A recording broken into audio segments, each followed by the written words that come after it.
Okay then guys, what is going on? Cloud Plays here and welcome back to another video here on the channel. And today we have got a absolute banger of a video. Just in the last video we said that the likelihood of them posting up patch notes was extremely unlikely. 5 minutes after that video dropped, they dropped us the March 8th, 2023 patch notes. It's an absolute corker and we're going to dive through it today. So if you haven't already, make sure you're smashing that beautiful blue thumbs up and subscribe with post notifications turned on. It'd be greatly appreciated. And with that being said, let's dive on in. So this is the build version 1126182, and the developer note says that this patch addresses overall gameplay performance and stability as well as online connection improvements. We're going to post up a load of the stuff on screen so you guys can see it, but this is a hefty amount of changes. So if you guys want to go and check it out for its full entirety, I'll make sure to leave the link down in the description for you guys to go and have a look.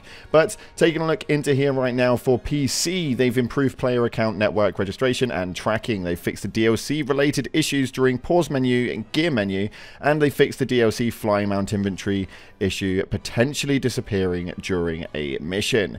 They have changed up and fixed so many different issues with regards to the missions themselves, including the blocker issue inside of the bandit camp. They also fixed a duplication collision next to one of the store entrances. There's so much inside of here, including a fixed stability issue in the spoons of the potions classroom, and they fixed the stars being present when focusing telescope during a astronomy class on low settings. They fixed a load of brightness changes and the shields not being displayed properly inside of the Crossing Wands missions. As an overall though, what they've actually done is they fixed a load of the complaints that were actually posted up, and they've actually enabled this with a load of links towards the original reported issues. So they are definitely paying attention to what it is that they're doing. But if we take a look into broom flight, they fixed players getting trapped while mounting a broom or while rotating a statue. Fixed not landing on the viaduct bridge, which I didn't even know was a thing, but that's still an entertaining one all the same. They fixed mesh breaking when Avatar mounts broom after teleporting in an open area, and they fixed the flash and shuttering when mounting any broom. We have got a load of world event changes as well, as they fixed the wagon carts clipping into other ones, and they also fixed the occasional respawn and duplication of one-man band in Hogsmeade. Characters though, they fixed character issues where characters that do not have hair, I don't even know what that means, but irrelevant to it, apparently there's just a bunch of people that had hair originally and they're all now walking around bald. But they fixed that so you don't have that anymore either. They fixed the VFXs for the fixed broom speed parameters, fixed enemy shields not displaying correctly during Cross Wands mission. They fixed enemy shields disappearing after being hit several times. They also fixed the visibility of Constellation at the autonomy table, and fixed a Dark Wizard Extortionist AoE Lightning VFX attack remaining on the screen, even though it wasn't actually there to cause damage in the updates. There is so much in this, and I am actually gobsmacked the amount of stuff that they've managed to alter. But the cinematics, they updated facial animations, so it now shouldn't look so janky and so robotic. There should now be a little bit more of an emotion look in there as well. And they fixed the NPC treadmilling during the House Cup, which is actually quite funny. I never even noticed that, to be honest, but they have got that fixed as well. They've managed to fix the blurred texture and the LOD pop, as well as the avatar robes appearing before Fig makes them appear during the sorting ceremony. As an overall though, cinematics seem to be quite nice, and they seem to have fixed a lot of different things inside of this as well, and they've gone through and fixed a load of the stability issues with regards to the ray tracing, including and the above of the improved stability and performance after long playthroughs. They've improved the VFX performance while ray tracing, and they've also improved the performance by batching and catching ray tracing buffers. The RTAO making decals black, and the directional lighting shadows as an overall, as well as shadows on trees. The performance of culling of lights in the front end as well, and they have all now been fixed. So if you guys are running on the ray tracing platform such as myself, then all of these things are now altered and fixed as well, and they have now gone in and sorted out the save game feature. So there was an issue where they fixed not being able to talk to vendors during sequel saves after issues are being patched.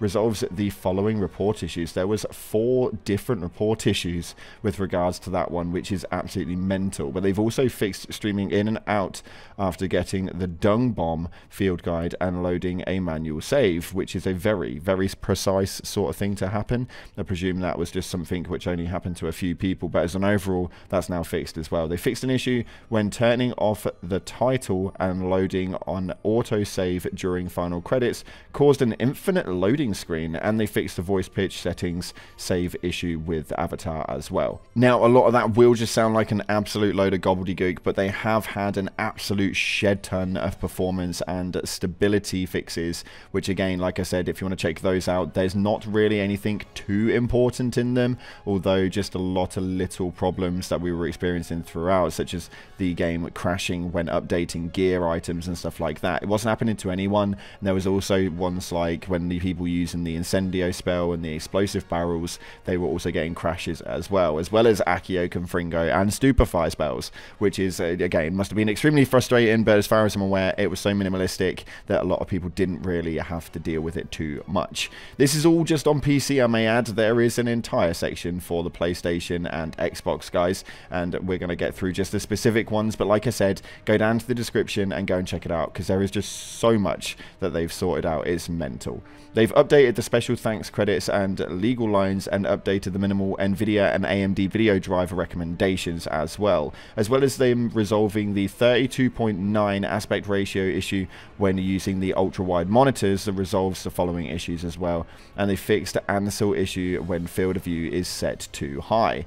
But that was all just for the PC. But as far as specifics for the PS5 and the gameplay characters, they fixed the character lip sync animation when original audio is set, and they've also fixed the localized VO not playing correctly when set to original audio settings, and they've improved the LED effects, which I didn't even notice was a problem, but I don't know how many of you guys play whilst looking at your controller. It seems a little bit of a weird one to me personally. But activities and game help, they've improved activities performance, update and memory usage, and update to the game help, hints and videos. But that does seem to look like that's practically all that's in here. But there is a few for the Xbox Series X, such as the fixed black flickering on character's face, and they fixed the graphical glitches with Fig's head when he first opens the door, resolves the following issue, reports HL29, and they fixed the shadow flicker in Teacup.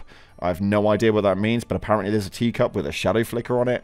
Not a clue. Nothing that you guys should really ever have to worry about, to be honest. But as far as the performance and stability goes, they've improved the frame rate performance issue when dismissing the contextual menu, and improved the fidelity mode performance for smooth 30 frames per second experience. For me, the fidelity mode, and with ray tracing, if you can utilize it, is probably the better mode to run through, and it seems to be extremely smooth, and I'm still not even really noticing the change in the FPS. So if it was me, go for your fidelity mode, especially if you're now on Xbox Series X, you'll now notice the difference in that. But anywho, that's all we got time for today. That is the big patch notes. Again, it seems like an absolute load of waffle, and a lot of you guys won't know what I'm talking about. Some of you guys will, but if you want to get deep into this, then I'll leave the link down in the description. Go and check it out. Thanks again for watching, guys. I appreciate all your faces. If you haven't already, smash that like button, subscribe, post notifications turned on. I appreciate you all, and as always, I'll see you in the clouds.